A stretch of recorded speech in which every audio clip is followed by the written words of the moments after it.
Hello, friends. I'm Alexius Varro, and welcome back to our journey towards mastering the art of Stoic living. Today, we're diving into the wisdom from a powerful passage in Seneca's Moral Letters to Lucilius, where we explore a critical aspect of emotional resilience and self-awareness. Seneca wrote to Lucilius, "How much it hurts me, but is it not equally painful when you behave like a child?" Just think about this for a moment. We've all been there, caught up in the heat of an intense emotional reaction, be it anger, sadness, or frustration. But does succumbing to these emotions ever truly help us feel better? Let's unravel this together. Next time someone around you gets upset, whether they're crying, screaming, breaking things, or resorting to sarcasm and cruelty, have you noticed how often these reactions are followed by a sense of embarrassment or shame? Imagine saying, "I hope that made you feel better." Chances are, they'll calm down immediately, recognizing the futility of their outburst, because deep down, they know it didn't make them feel any better, and usually it only magnified the initial problem. Now, what about applying this standard to ourselves? It's easy to notice when others are overreacting, but how often do we evaluate our own behavior in such moments?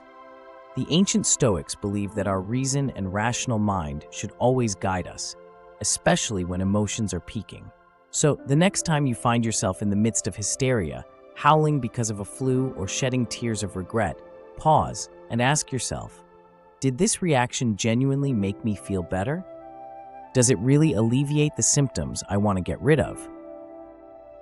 This self-reflection is not about suppressing emotions, but about understanding their role and impact. A key lesson in Stoicism is recognizing that external events are often beyond our control, but our reactions are within our domain of influence.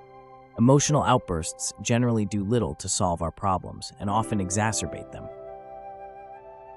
Incorporating this wisdom into our daily lives starts with mindfulness. Being aware of our emotional responses and questioning their utility can create a powerful shift. When faced with a challenging situation, take a step back and breathe. Ask yourself, what do I gain from this reaction?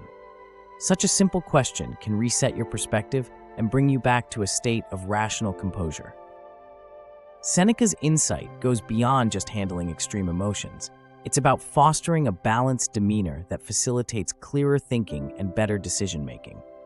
The goal is not to become emotionless, but to ensure that our emotions serve us rather than control us. In practical terms, this approach helps in managing stress and enhancing our interactions with others. Imagine a workplace conflict where emotions run high. By maintaining a calm and measured response, you not only diffuse the tension, but also set an example for constructive conflict resolution. Similarly, in personal relationships, approaching discussions with a composed mind fosters mutual respect and understanding. Creating a habit out of this practice requires consistency. It won't happen overnight, but with regular reflection and mindful practice, you'll begin to notice a significant change. Start small. The next time you feel anger or frustration bubbling up, take a moment to reflect. Is this emotion helping you? Is there a better way to address the underlying issue? Remember, adopting a Stoic mindset is a journey. It's about progress, not perfection. By questioning the utility of our emotional reactions, we pave the way for greater inner peace and resilience.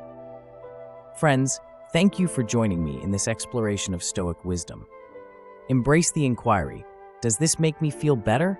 And let it guide you towards a more grounded and tranquil state. If you found today's discussion enlightening, please like, share, and subscribe for more insights on living a Stoic life. Let's continue to grow and thrive together.